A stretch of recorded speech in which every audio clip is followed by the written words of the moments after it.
Welcome to the channel. Today we're sharing a cheating story you won't believe. If you enjoy it, please like and subscribe. Let's get started. Just a month before everything went downhill, I trusted everything, especially her. Laura and I had met in college, and back then, our relationship seemed like it had a bright future. But things started feeling off at a party. Little talks and sneaky looks that didn't seem right made me suspicious. Later, I asked Laura about it, but she brushed me off. "You're imagining things," she said, but I knew she was hiding something. As we drifted into silence, my mind raced, wondering, if this isn't what I think, then what is it? Can love really cover up something so hurtful? This is where my world began to crumble. Enjoy watching it. My name's Daniel Carter, and up until a bit ago I was blind to who my wife really was. Yep, loved her once, now not anymore. I'm about to make her regret fooling me. I should have seen the signs after our Christmas Eve party with friends. That night she came on to me, something she never does. She was all over me like she hadn't been in 22 years. At first I thought she was just a bit tipsy but happy.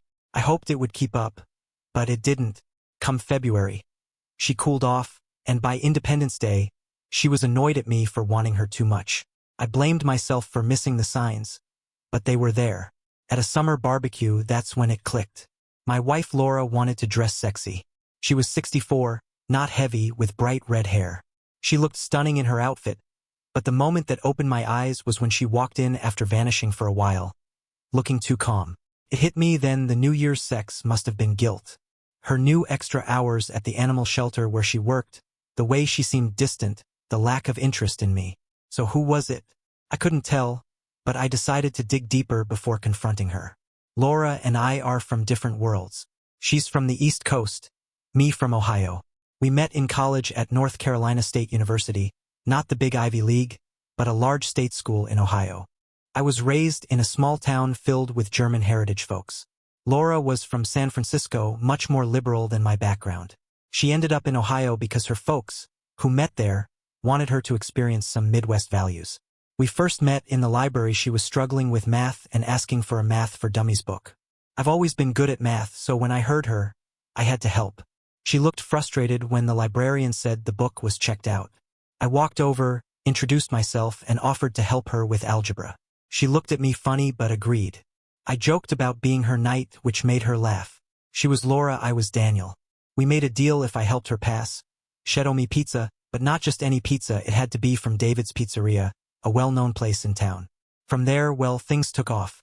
But now, I'm here writing huge checks to charities, including one we both supported, the Hope for Relief, trying to find some peace and maybe shake things up for Laura, who'd blindsided me with a side I never knew. In Raleigh, North Carolina, I made a bet: if you get a C on your test, what's in it for me? I asked. "A kiss after dinner," she replied. "And what about an A?" I was hoping for a real date. "Help me with that, and he'll let the girls out," she said, her hand still on her chest. My eyes must have popped because she laughed. "Get me an A, and you can have whatever you want," she added. She didn't trust in her learning skills or my teaching. That's some deal, I thought. We needed a quiet place to study, so into my car we went, heading to Denny's. We took a booth. I got us nachos and told the waitress we'd stay for hours, but I would tip well. Laura really struggled with math, especially algebra. She couldn't see how letters stood in for numbers, so I began with the basics. 3, 4 equals? She got that. 5, she answered. Okay, I said, imagine the letters as spaces. Why? She wondered. Because every space can have a different value. We use letters to tell them apart, I explained. 3, 4 equals? I wrote down. Think of A as the space we talked about, so what's A in this case? 7, she said. Okay, 2B equals 8, I wrote. What's B? 4, she replied. We use different letters for different values. Erase another 2 by 6, I wrote. What's B? She mistakenly said. B is 2, mixing up the symbols. We worked through multiplication and division using letters and numbers. Slowly, she began to understand. We stayed until the early morning. By 11, she had her class.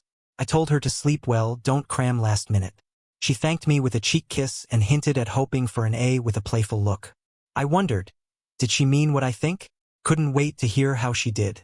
I didn't get everything promised, but I got pizza and kisses, and things seemed to hint at more. Eventually, she did get an A and we became a thing. Summer was nearing, and I needed an internship. I hoped for Southern California to stay close to her, but ended up in Los Angeles at a tech company. It was a drive away, so weekends were our time. I met her family, they seemed to like me, happy I would settle their girl. We cherished our weekends together. Back at college, we both hit the books hard. We discussed futures. I dreamed of a big family, but she was into zero population growth. We settled on hoping for just 2 kids. Dream houses were up for debate too. I wanted something humble, she dreamed bigger. Guess I would need a good job. We wanted different things from life. She had causes she cared about that didn't quite align with my views, but we agreed to disagree. By senior year, I landed a job in Florida thanks to my internship. A big move awaited. On the drive back from my final interview, I planned it all, propose to Laura, help her find a job nearby, and start our life in the suburbs of Austin. I pictured our future life vividly: married, a home, kids, and all the joys and chaos of a family. After the kids went off to college, we planned to start seeing the world.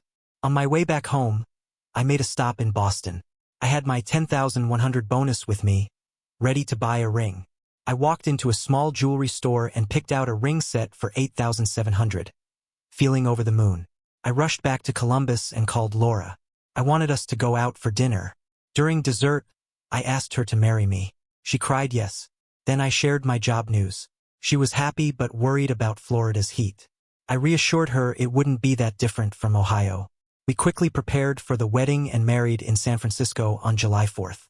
Our honeymoon was at the Yosemite. By August 1st, we were setting up our first apartment. I began my job, and Laura got work through a temp agency, hoping to find something bigger eventually. Life had its own plans, though. Just 11 months in, we were ecstatic to learn a baby was on the way. We bought a cozy Cape Cod-style house. Not big but perfect for starting our family. Then came Annie Jane, or Emily as I called her, with her strawberry blonde hair and blue eyes. She was our perfect little mix. Her grip stole my heart instantly. Things changed after Emily was born, especially our intimacy. Laura seemed to have lost interest, and discussions about it grew heated. Hoping for a boy next, I tried everything. Our doctor suggested it might be postpartum depression, while a therapist thought it was PTSD from a tough childbirth. Despite therapy, progress was slow.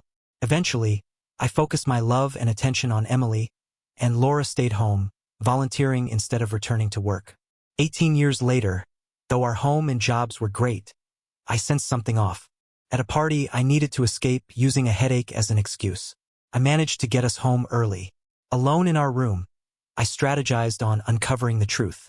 Laura's phone conversation from downstairs reached my ears. She mentioned not being able to return to someone named Mark because of my headache. Mark Richards, a recent arrival to our circle with his family. Plans began forming in my head on how to deal with this newfound revelation. Jenna was a bit older than Emily, yet they were still pals. She was off to Florida State University but stayed at home to save money on dorm costs. Then there's Mark Richards. I can't believe it, he sold tech to my business. We bought a lot from them. I'm gonna get back at him ×3. Sneaked back to my room. People say revenge should be cold. I don't think so. I like quick revenge. Get it done fast before they see it coming. I had to make a plan. That's what engineers do. We see a problem, we plan to fix it. First up, I had to stay away from Laura as much as possible. Couldn't hide my anger around her now. Tomorrow, Saturday, Laura's day to help at the animal shelter. I had to be up early, not all good, but well enough. She wouldn't stay home for me. Emily, now in her last year of high school, could help if I needed. Later, Laura came in, turned on a light. I yelled out it hurt. She turned it off quick, whispered shed sleep in another room and hoped I would feel better. I made a sound back. Next morning, Laura checked on me, but I fell asleep again. She picked her clothes and left after telling Emily to watch me. She went to work. I got up, showered, and dressed. Downstairs, Emily was making breakfast: pancakes, eggs, bacon. Hey Dad. Mom said you had a bad headache. Didn't think you'd be up yet. Want breakfast? Yes, please. You're amazing, Emily. She smiled, love in her eyes. She's my everything. Had to sort this mess with little trouble for her. It's her last high school year. Next year, college. We talked about school, boys, sports. Then I asked, chosen a college for next fall? Not sure, Dad. I want to do engineering but don't want to upset you. Why would that upset me? I asked, proud my kid wanted to follow my path. I'm thinking of Caltech. Wow, our old school. That's awesome. No, Dad. Caltech. I was a bit let down, it was the other Caltech. Still, it's a top-notch engineering school. Could get used to it. That's great. They're one of the best. Proud to have you graduate from either. Sent in your application yet? 3 weeks ago. Hope to hear by Christmas so I can plan. They'll see if I have any contacts that can help. Thanks, Dad. After we ate, I said I had to work, had things to do. But first, my kid. Checked the bios of all engineers in our company. None here went to Caltech, but 2 in other plants did, including one boss. I knew him, would call him Monday. Now to plan my revenge on my possibly soon-to-be ex-wife and Mark Richards. He'd be easier. Spoke to some guys at work. Yes, on Saturdays some were from tough backgrounds, a few with pasts. Asked them who could help with a prank. They said, talk to David. Perfect, exactly what I needed. David wasn't in on Saturday, so that had to wait for Monday. Made a list for Monday, speak to Alex in New Jersey for Emily. Then to David, then HR. Check on cashing out for a lawyer. Heard horror divorce stories, wasn't going to be me. But today had more to do. Went to the bank. Left only $14,250. Opened a new account and got a new credit card just for me. Paid off my old card and dropped its limit. Then called a private investigator. Needed to know Mark's schedule. Set up a Monday meet. Went to an electronics store, bought cameras and recorders. Called Laura around noon, acting normal. Sorry about last night. All good now, I forced out. She was busy at work, said she'd be late. I had hours to get my stuff done. So back home I went. Wiring the house took me 3 hours. Lucky for me, I hung out with friends all day. Teens don't stick around home much. The system worked great. I set it up to record on a new laptop hidden in the basement. No one ever visits there, not even for laundry. Laura insisted on moving it to the 2nd floor, costing a lot, all to make her happy. Now I needed to rake the leaves, hoping to be halfway done by the time she got home. Around 5. She popped out to say she was home and ask how I was. Fine, just raking leaves. Should finish by 5, I said. She offered to help after changing. Soon, she joined me with her rake, and we cleared the yard together. I kept quiet, not wanting her to guess anything was up. By 4:24 we were done, and she started on dinner. After a quick shower, I threw on a North Carolina State University sweatshirt, curious about her reaction. Downstairs, she was setting the table. Dinner will be ready soon, she noted. Perfect timing. I went out to drag the leaf bags to the curb for Monday's pickup. 23 bags down and still more leaves. Back inside, I washed up and sat down for dinner. A simple meal, yet every little thing seemed to trigger me. I smiled and ate quietly. She talked about her busy day at the shelter. I half listened, reacting minimally. After eating, we watched TV for a bit until I excused myself to bed early, hoping to shake off a lingering headache. I was beat. Next morning, I was off to church. Laura passed this time, it had been rare since summer. At church, the sermon on forgiveness had me wrestling with my feelings toward Laura. Post-service, a friend inquired about my Valentine's Day. I shrugged it off. Emily had mentioned a headache too, but I had other things on my mind. At home, Laura had lunch waiting. Her cooking had improved vastly since we married. I remembered the early days of questionable sandwiches. Post-lunch, she realized she forgot to cook some hamburger, but it led to a light moment between us. I then mentioned I would check my deer blind in the woods, surprising her since I hadn't hunted in years. In Florida, the hunting season opener is a big deal. It gave me a day away planned that evening. Went by without much happening, which was fine by me. Next day at work, I hit the ground running. Messaged Alex in New Jersey first, arranged a meeting with HR, and caught up with David for a private chat. David agreed to meet in my office, where he joked about me being the boss. Despite the jest, it was clear he respected my know-how around the place. I was pretty out of the loop when it came to work stuff and even more in the dark about things at home. Clueless, yeah, that was me. But then I hit up David. I needed to chat about something personal, and I needed it to stay just between us. Nowhere else, for real. Only if it was something huge like planning something wild would I spill. I would even cover for you, no sweat. It's nothing too crazy, at least most folks wouldn't think so. Go on, he said. I'm listening. I'm thinking about hiring a hooker for he jumped in before I could finish. Whoa, thought you weren't into that. It's not for me, I told David. It's a sort of payback for a former pal. Why get him a hooker if he's not your pal anymore? He's messing with you? No, just call it revenge. End of story. You'll get pics to hold over him? Nope, pics might happen but not for blackmail. I need a specific kind of hooker, one who looks like the girl next door. You're looking to mess up his home life. That might happen, but what I really want is for him to catch chlamydia. Could that work by December 1st? That's rough, David said. But I'm impressed. Just don't make me mad. You think you can do it? Yeah, I think so. The hard part is finding a hooker okay with getting sick for a bit. I can throw in 1,600. Enough? Not sure. She'd have to stop working for a bit. Okay. How about 3,480? Toss in 1,560 for you to seal the deal? Deal. They'll get you the details later. Get your girl ready. David left, and I leaned back, grinning. Time for phase 2. As the go-to engineer, folks always hit me up for my take on stuff. I flipped through my contacts, looking for the right one. Then I found it XYZ Tech Company. We hardly bought from them, but that might change. I rang them asking for a sit-down ASAP. They were thrilled. Could do it today. Happy with my plan. My CEO, Sam, popped in. Morning, he said. Morning, Sam. I was gonna set up a chat with you later. Got time now? Sure, let's chat, he replied. Heard you were in this Saturday. Anything I need to know? Kind of what I want to talk about. It's personal, barely related to work.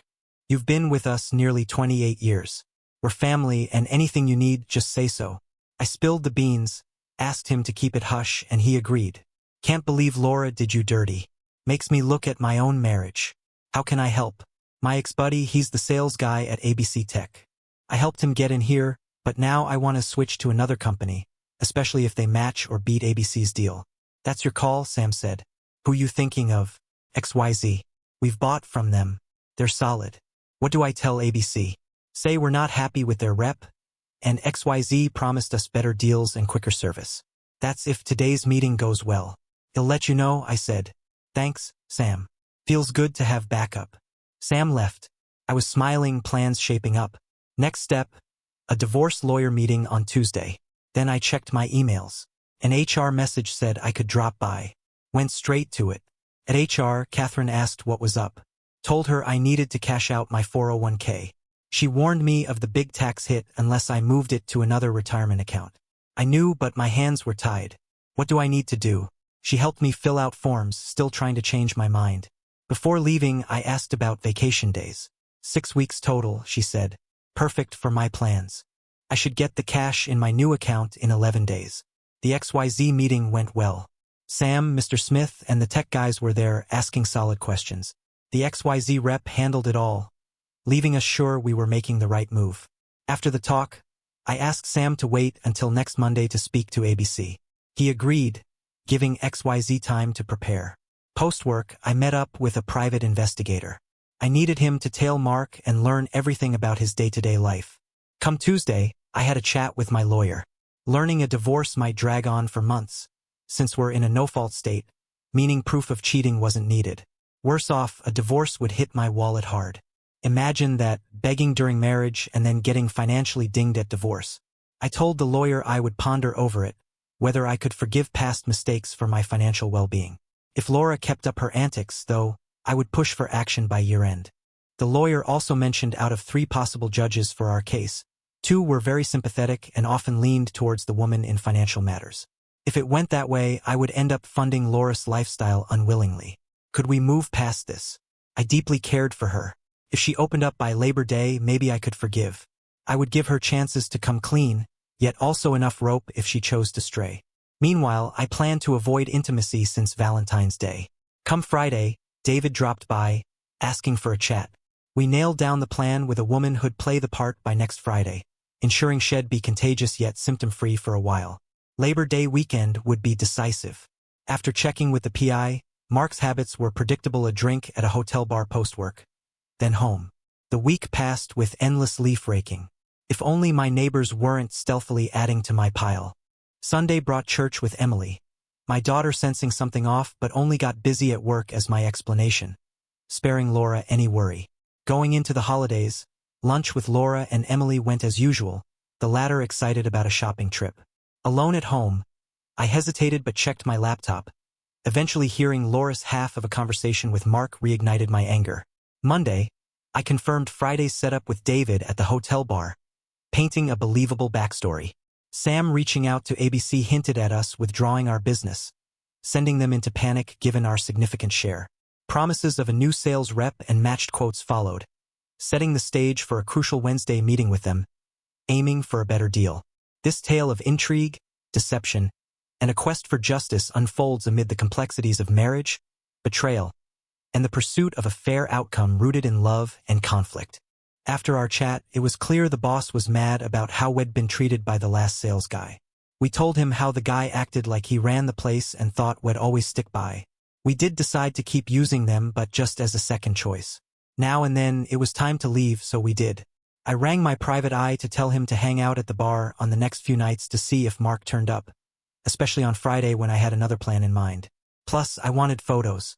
By Thursday, Mark must have gotten a talking to. He surely was told he lost our account.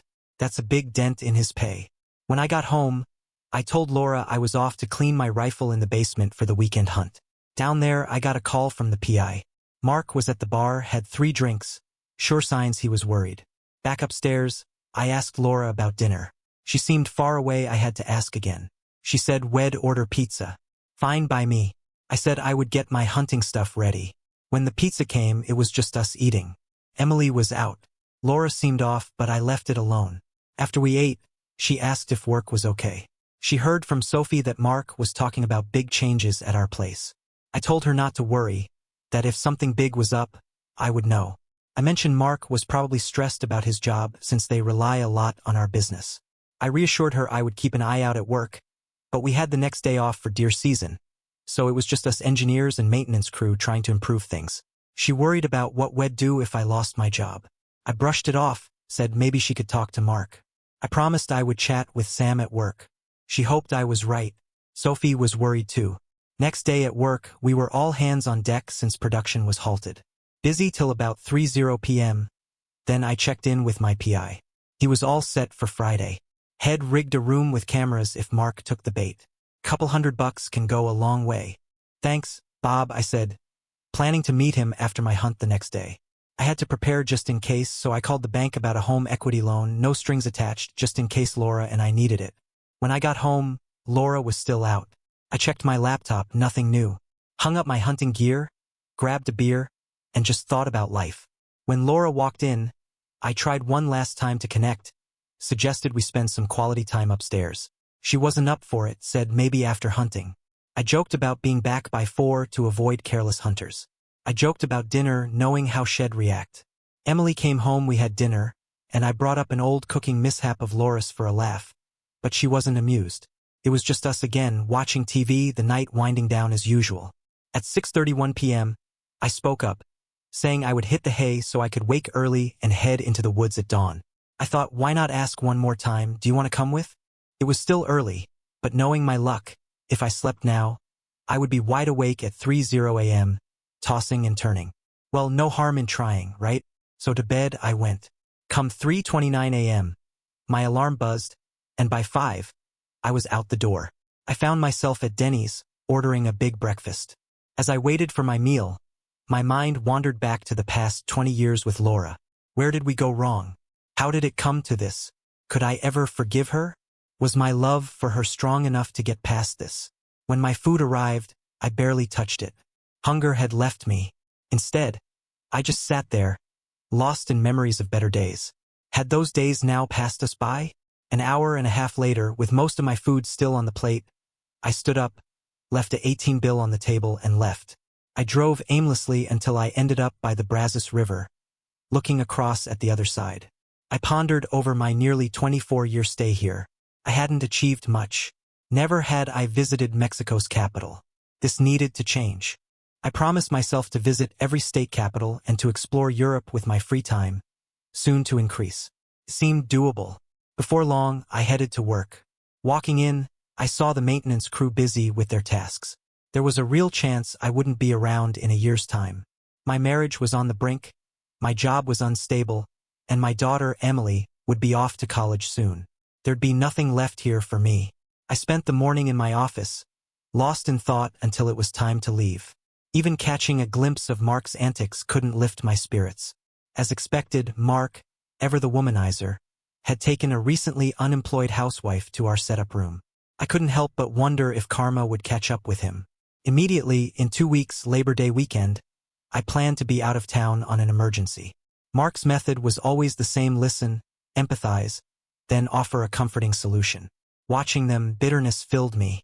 I had once been Laura's protector, her knight. Now those memories brought only pain. Their act was convincing. She deserved an award for her performance. As they kissed, the urgency between them was palpable. Mark was praising her skills, completely unaware of the act. Their encounter escalated until she skillfully made her escape, leaving Mark frustrated. Bob and I watched the playback, sharing a laugh at Mark's expense. He got what he deserved, Bob noted. In this tale, heartache and revenge twisted together in the life of a man coming to terms with the end of his marriage and the change it would bring. It's a reminder of how complex relationships can be and the length some will go to find solace or retribution. No way, more than you think, Bob, way more, I told him. I took the DVD, said thanks to Bob, and told him to send the final bill. Don't need your help no more. Got what I need. Got back home around 4. Laura was busy cleaning, changing beds, and washing clothes. Wasn't busy at the shelter today. Didn't think you'd be back till 4. Was going to start dinner. Did you get Bambi? She joked. Nope, but saw a deer. Tried to get close, it got mad and ran off. Glad to hear that, she said. So was I. It was something to see, I laughed.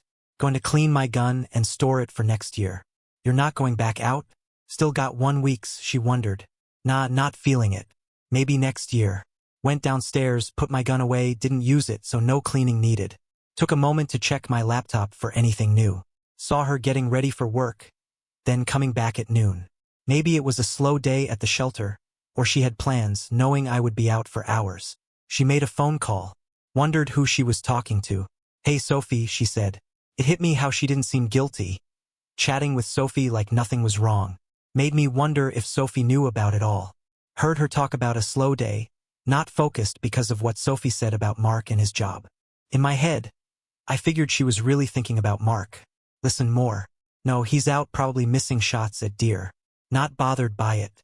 He misses a lot, she said. Hit me hard, calling me clueless. Maybe at home but not at work. She continued the chat. Yeah, might hit the leaves again. Love nature but it's a pain. Might just move to a condo next. Changed into my old college sweats, hoping to remind her of better times. Wondered if she'd feel guilty for what she's doing. Could I forgive her and keep this going? Wasn't sure. Kept thinking, why her with Mark? Been months since we were close. Went outside, needed to think. If she talked before Labor Day, maybe I would forgive her, but lots to fix, especially trust and our close moments. After bagging leaves, went in. Laura asked if I wanted anything from the store. Just a loyal wife, I muttered but just said, no thanks, out loud. Checked the laptop again when she left. Heard her talking to Mark. Hey lover, just thinking of you, she said. Chat went on till she thought I was back. This chat confirmed it was my marriage done. Nearly 19 years, and what do we have? Thought of our daughter, the best part of us. Next morning at work, asked about the new guy from XYZ. The ladies liked him, said the last one was a creep. Told them to always speak up if something's wrong. Called the bank. Surprised by how much my house was worth. Bought it when prices were low, still had good equity despite the market. Talked to Sam again. Shared what the office lady said about Mr. Bennett making them uncomfortable. Sam said it wouldn't happen again. I agreed, glad to move past it. He told me Mr. Bennett was being let go today. When he said that, I told him we might need him again soon. I smiled at that thought. I didn't want to upset Sophie, but even if she didn't know it, her husband was already hurting her. Hey, Sam, can we talk about what's next for me at work? You're not leaving, are you? He looked shocked. I'm thinking about moving to the Toronto plant or maybe the New Jersey one, but I would rather go to Toronto. Once my divorce is done, I would love to come back here if that's okay with you. I think we can make it work, but I want you back, he said. I chose Toronto because I wasn't sure about having to pay alimony, and being in another country might make that harder. Also, Sam, I would like to be let go on December 15th. I have 4 weeks of holiday and 9 personal days I want to use. Then if I go to court, it should look like I'm not working. I don't want to do anything wrong, so if I need to be fired and then rehired in Toronto, that's fine. I'll lose my place in line, but it's worth it. ITLL mean Laura needs to find a job. After 20 years, I'm not sure if her degree is worth much. A lot has changed. In HR, this would be payback number 3, after the sickness and the divorce. Now who's clueless? When I got back to my desk, I called Alex in New Jersey to ask about Caltech. He said it was all set up, and she'd get her letter in a couple of weeks. Great, one more thing to tick off my list. I called Caltech's office and got through to the Dean of Admissions. I told him I wanted to pay my daughter's tuition and other costs up front. He was pleased and said, sure, once she's in, we'll give you the total. I thanked him and shared my contact info. Another task done. I decided to wait to talk to Sam about my Labor Day plans. I might use that time to see the place and look for somewhere to live. I spoke to my lawyer next. I said, if we go through with the divorce, I want her to be served on December 20th in the afternoon at our place. I asked if they could do it at that exact time. It was a Saturday, and I said I would pay extra. They said it was possible and just to let them know a week in advance. Then I called a flower shop. I needed to know if they could make a delivery on December 20th at a specific time. Can you promise that? I asked. Yes, we can. Just give us the address and 3 days notice, but there's an extra charge for a special trip. That's fine, I said, adding I would call early that week if needed. I was still unsure. Could things still change? Labor Day would be the deciding time. I asked them about getting 20 red roses and 1 black rose sent in a special box. They said a week's notice was enough, and they could use a paper box and make it look nice. Okay, thanks. They'll call next month with all the info. Another tick on my list. I would send the DVD to Sophie on December 20th. On Christmas, I would email Mark a photo of himself that he wouldn't like, hoping he'd enjoy his gift. For Laura, I wanted to make a photo album of all our good times. I might seem mean, but I wanted her to feel the loss. I thought about asking Emily to go see Caltech. I knew she'd miss her grandparents, but they'd likely be busy with Laura. I would tell Emily we were leaving on the 20th, but not to tell her mom. I would wait till after Labor Day to say anything. That weekend would show if our marriage could be fixed or if it was beyond saving. At lunch, I asked Sam if I could take the afternoon off. He agreed. See you tomorrow. I would really miss working with him. I hoped I could return soon. When I got home, Laura wasn't there. Maybe she was at work or with him. I checked the computer, no calls, so she was likely at work. Now was a good time to sort through my stuff, all the things we keep thinking we'll need someday. I started with the filing cabinet. Sure, she wouldn't notice if I sorted out old papers. I cleared out a lot of junk from 3 drawers. I left the important papers for later. Those would go in next. I found the boxes of our old photos, the ones before everything was saved digitally, so I put all those papers in the filing cabinet, thinking it would be neat for when I began that project. I figured I would have to sift through our computer for photos to print or maybe download them to get them printed on good paper. I wanted this to look sharp, no doubts there. Then I headed out to the garage to sort and box up my tools. Laura wouldn't spot those either. I packed them in boxes and hid them in the basement. This way, when it was time to move my stuff, it would be a simple haul upstairs, then out to the garage and into my car. Around 3:34 p.m., I decided to grill some steaks. It was chilly, but I really like fresh grilled steak. I also grilled corn and asparagus. I tossed 3 potatoes in the oven to bake, and by 4:27, both Laura and Emily were back. You made dinner? When did you get home? Laura asked. Work was slow, so I left early, I told her. I knew this would make Laura worry even more. We sat down for dinner, and Laura said, I got a call from Sophie. Mark lost his job today. Lost his job, I thought to myself. More like he was fired. That's awful, I said aloud. What's he going to do? Look for a new job, she replied. Good thing Sophie is working, I added, just to nudge Laura's worries a bit more. Are you sure your job is okay? You did say it was slow, she asked, nervous. As far as I know, we're fine, I reassured her. We spent the meal listening to Emily share about her life. I treasured these moments, knowing they'd be less once I was gone. I planned to keep in touch regardless. The days passed quietly, and then it was a week before Labor Day. During dinner, Emily had a request. Mom, Dad, Kelly asked if I could join their family for a ski trip in Colorado over Labor Day. She shared timidly. When would you leave? Wednesday afternoon, she said. Well, your grandparents aren't coming till Christmas, so it's fine by me if your mom agrees, I said. The next day, I spoke with Sam, my confidant. Sam, I need your help for Labor Day weekend, I began. Need time off? He guessed.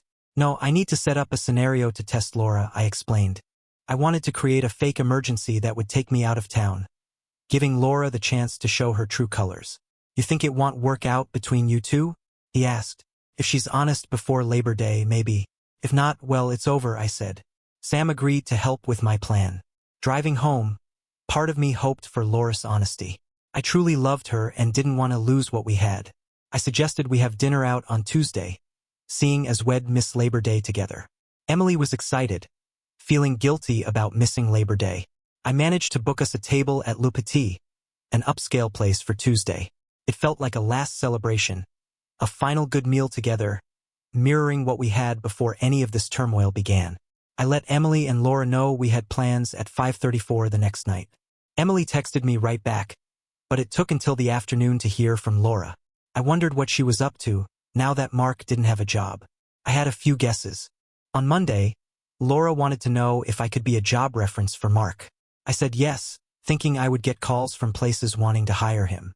I was eager to tell them what a mess he was. That Tuesday, we went out to a fancy dinner. Laura worried if we could pay for it. I told her we could afford it, wanting to treat us. We spent the evening talking about the good old times, how Emily was doing in sports and school. It was nice to remember the past together. Emily got ready for her trip to Colorado, staying with Kelly. I offered to pay Mr. Barnes for the extra cost, but he wouldn't take any money, insisting it was a gift. I gave Emily some spending money and made her promise to call me when she got back. She was curious about the news I said I would have for her then. Emily hoped whatever was troubling me would get better, which showed how sharp she was. We got home and quickly went to bed. I stayed awake, thinking while Laura slept peacefully. The day before Labor Day was slow at work, as it usually is. Most left early, but I stayed until 4 since I needed to support the team. When I got home, Laura had a visitor, Sophie, who was worried about her husband, Mark, feeling down and not even interested in being close. They thought finding Mark a job would help. Later, I overheard Mark planning to meet Laura when I was gone, thinking I would be at the office. It made me more suspicious. Labor Day, we kept our lunch simple but nice. Then a work call came, pretending I needed to go to New Jersey for an emergency at work.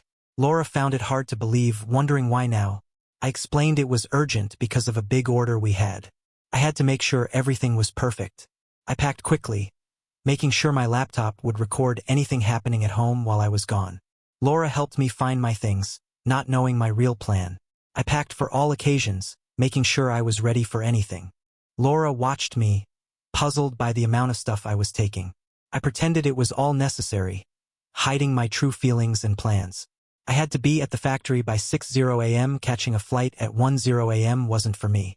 Well, I'll miss you, she said. I looked back at her. Her words sounded nice, but her face didn't match. If Laura did what I thought she was doing, those words meant nothing. I tossed my bags into the car. I went back inside and asked Laura if she could drive me, or if I should leave my car at the airport. Driving me meant she'd have to pick me up on Monday. She didn't like driving in Austin traffic. It was a nightmare, especially near the airport. But driving me meant I wouldn't have my car to come back early if needed. He'll drive you. This Labor Day, I want more time with you. She really was trying to make it sound sweet. I thought, okay, we should head out soon. What to do until then? I gave her a look. No time for that, she replied. Maybe when you're back. Or maybe not, I thought. Well, relax then, I said, grabbing a beer. I sat down. She did too, but chose a chair across from me. Sorry, I have to go. But it's important, I said. I get it, she replied. They'll be alone all weekend. I told her to call Sophie, catch a movie, get dinner. She needed a distraction. I asked if she was helping at the shelter again. They were trying to get pets adopted out by year's end that Saturday. Sorted. What about Black Friday shopping? She wasn't interested. Just curl up with a good book then, I suggested. She'll find something to do, I was sure. The drive to the airport was just small talk. Just drop me here, I said at the airport. She stopped. I got my stuff and didn't even get a hug goodbye. A quick kiss and she was off. We didn't say, I love you. Inside the airport, I waited, hoping maybe she'd return. She didn't. I rented a car, too expensive but necessary. I found the rental car, loaded up, and headed to a hotel near home. I wanted to watch the house, see who came and went without being too obvious. The car I got blended in.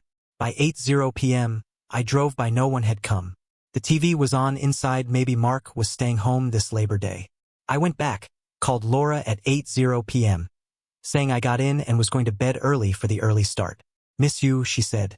"Miss you too," I said back. But I missed the person she used to be. The next day, I slept in, something I hadn't done in weeks. Put on casual clothes and drove by our house. Mark's car was there. Could it be Sophie's, though? I needed to check her bank for her car. If it was there, then I knew, and it was. Tomorrow, I planned to sneak in while Laura was out. I spent the day seeing how Austin was slowly improving despite its issues. I didn't call Laura that evening. If she wanted to talk, she'd call. She didn't. Saturday, I slipped into our house while Laura was out, found the videos on her laptop, and took them with me to watch at work. My heart sank seeing the footage. Laura, in lingerie I bought, never worn for me, her and Mark together. She never liked being close with me, but with him it was different. Her words felt like a heavy blow. I thought hard about what went wrong between us in bed. When we first got together, things were wild, and our honeymoon was just us together, non-stop. We pretty much lived on room service food. Even the first year was all about being close, sometimes more than once a day. Even when she was carrying Emily, we couldn't keep our hands off each other. But after Emily was born, things took a dive.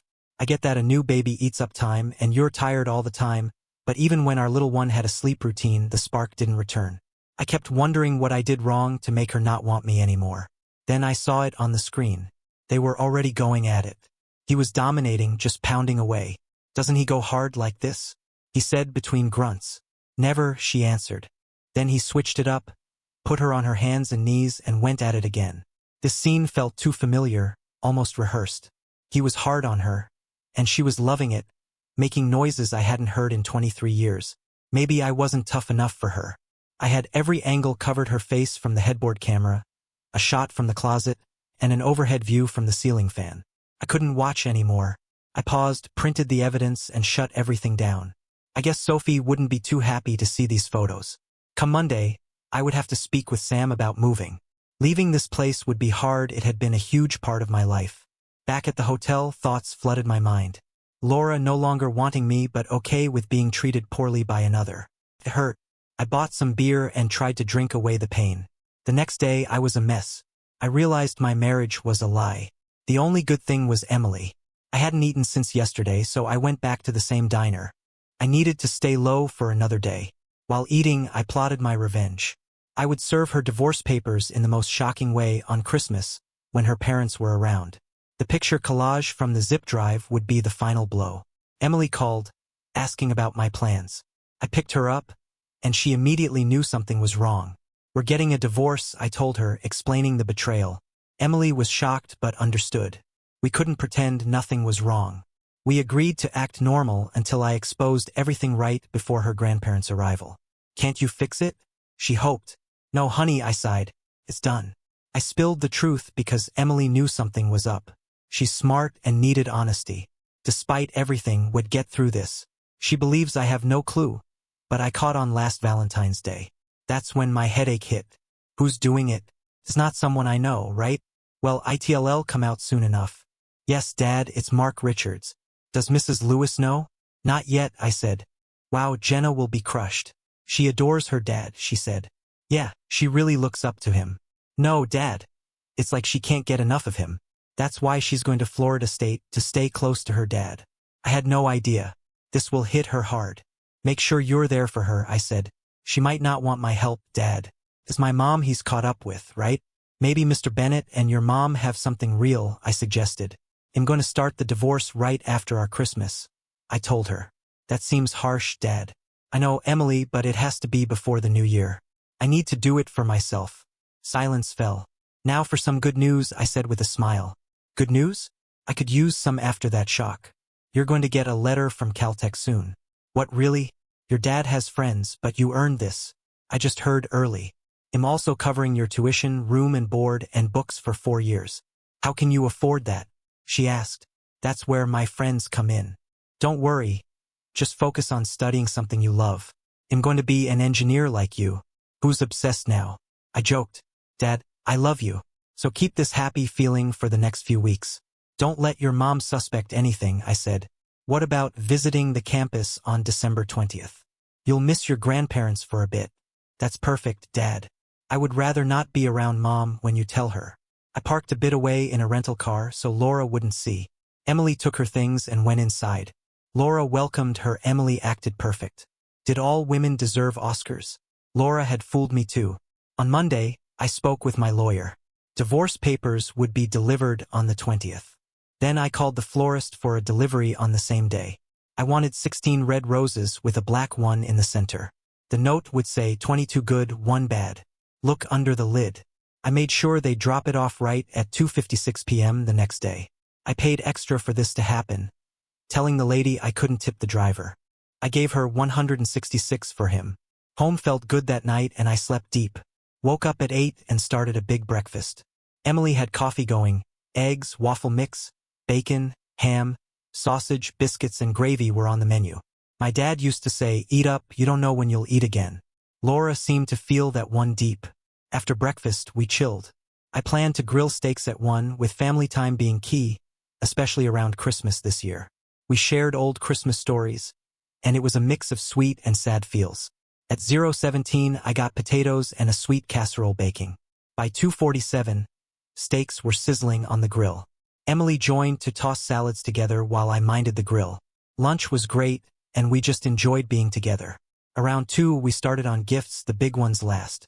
My gifts were the basics, but Emily got extras from her mom and me. Then Emily got a slightly used laptop from me, ready for college. Laura gave me a box next with a new briefcase inside. My old one was ancient. I thanked her, knowing I would use it well. Then it was Laura's turn. She found a photo album for me, starting with a pic of the algebra book that kicked off our story. It had our whole life dates, milestones, vacations, Emily's achievements, ending with an empty page saying, "More to come in 6 minutes." As Emily and I tidied up, it hit 3:43. Right then, the doorbell rang. I nudged Laura to get it, then left. The florist handed her the flower box. She found the roses, the black one, and then the card. The message stunned her. Just as she took it in, a woman walked up with papers and a card. It hit Laura hard. Divorce was all the card hinted at. She passed out. The woman dialed 1074, and we left. From what I heard later, Laura was okay physically after the medics came. Her parents showed up, worried, found her shaken with divorce papers next to her, and a tale unfolded from the photos and flowers. It was a huge shock, a story pieced together from many sides, ending a chapter suddenly. Why did you do it? Her mom was lost for words, amazed by what her daughter did. Her dad picked up the box with flowers, saw the black rose, and then the card. He searched and found the lid under the coffee table. His wife saw his shock. She looked at the lid, her eyes grew big. She turned to Laura and said, "You didn't?" Laura started to cry.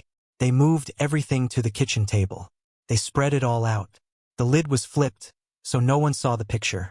Her dad pulled out papers from an envelope. As her mom said, "You both can make it through this, but you have to work hard, Laura." Then her dad said, "I don't think they can, dear."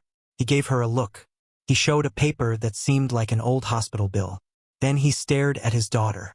"You had surgery to not have kids after the baby was born?" Laura's eyes popped. She yelled and fainted again. Her mom cooled her down with a wet cloth. When she woke up, she seemed lost. Her dad said, "Laura, you're my daughter, and I love you, but I'm not happy with you right now. I can't believe you did this to your marriage, cheating, or the surgery." He might have forgiven cheating. Women do weird things close to 44. He glanced at his wife. She looked away. But he won't forgive you for the surgery. He wanted more kids. Remember, Elaine, they tried for years. You took that chance from him. They looked over divorce papers. Her dad asked, "Is this right? Your worth seems to be about $101,700? Laura said, "No, Dad, we have investments, cash, and the house. It should be over $665,000. Well, this paper doesn't say that. He must be hiding money. We need a lawyer to find it." And so they did. I was in court in late January. I had to leave my trip early. I stood in front of the judge with my lawyer. The lawyer told me the judge usually favors women in these cases. She asked, "Looking at your accounts from November, you had over $833,000 in everything. In your divorce papers, you claim it's about $72,900. Why the difference?" "Your Honor, $280,000 of that was for my daughter's college at Caltech this fall. So we're down to 396,000.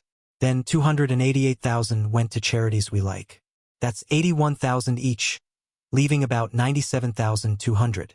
My lawyer handed her the proof. I added, the 107,100 is a guess based on our house and other stuff we own. She keeps her car and me mine. You sent 264,000 to charity? Asked the judge. And did she know? Yes, on December 11th I asked how much to donate. She said not 12,650. I guessed 48,000 or 64,500. She said let's do 102,000, so I did 115,000 each to healthcare now, Animal Help Fund, and the Hope for Relief. I meant 88, not 109,000. My wife yelled. The judge listened. Healthcare Now and the Animal Help Fund were her favorites. She couldn't ask for the money back. The judge had to move on. Before anyone else spoke, I said, Your Honor, I never had an STD. Maybe ask my wife the same. Turns out she talked to Mark since my Merry Christmas email with a picture of her with someone else. The judge noted, cheating isn't why we're here. We're looking at where the money went. You paid for your child's college early. We can't make charities return the money. So I'll split the 72,000 and add 39,600 a year for her for 3 years until she finds a job. My lawyer stood. Your Honor, my client lost his job before Christmas. He's jobless, so we ask to pause support until he finds work. Okay, said the judge. Support starts when he works. Ends in 3 years. I smiled inside. She didn't say anything about working in another country. My lawyer asked, Your Honor? Yes, she asked. If we could end our marriage now, do both agree to this divorce? My lawyer said I did. I looked at Laura. Her eyes mixed with hate and sadness. Her lawyer said she did too. She knew we couldn't fix things. The choice I made about not having more kids was too much, so it had to be, and we had to split what we earned. My lawyer said it was the quickest divorce he'd seen. So after a month walking through Europe, I started my new job in Toronto. I told them I would stay for 3 years, maybe wanting to go back to Austin after. I also promised to work super hard to make it the best place in the company.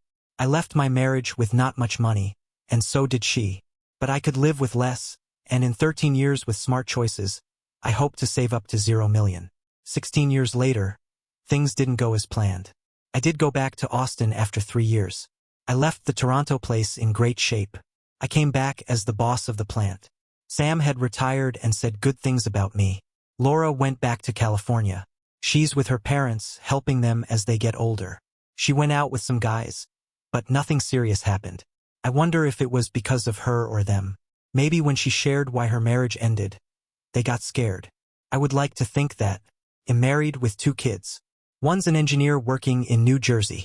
They did great on their internship there, liked by everyone. They got a job offer after graduating. Sophie made sure Mark paid a lot in their divorce. I guess he had enough to move to Lansing and work selling cars. Jenna had a tough few years, saw a therapist, and then met a good guy. They're married with 2 kids now. You might wonder where things went off track for me. Well, I moved back to Austin. I wanted to help veterans, so I visited the VA facility often, trying to make their lives better. There, I met Jackson, a vet who got sick, probably from stuff he was around in Afghanistan. I got close to him in the 8 months he fought his illness. He didn't make it. Before he died, Jackson asked me a big favor. He wanted me to take care of his family. He knew his wife and I might get along and gave me his blessing to be with them if it felt right. His wife was younger than me, and they had 3 boys. It would definitely be a new start. I promised to look after them, no matter what. And if his wife, Cheryl, and I liked each other after dating, I would be honored. Cheryl's last name, Vander. She had Dutch roots from across Michigan. There's even a Dutch town there, Holland, near the water and dunes. It reminded her of home. Instead of saving to be a millionaire, I ended up with a family in Austin. I love this new life. Another thing, I saw Laura at a college graduation. She looked empty even after so many years. She came over, gave me an envelope and said sorry. I waited to open it until on the plane back to Austin. Inside was Laura's letter. She apologized for our messy divorce and explained her feelings and mistakes. She reflected on her choices and acknowledged her part in our problems. It was a big step for her. She wished me well and expressed regret. Reading it, I felt a mix of emotions, tears, a bit of a smile, and more tears. And that's the story. What would you have done in Daniel's place? Comment below, and don't forget to like and subscribe for more intense tales. See you next time.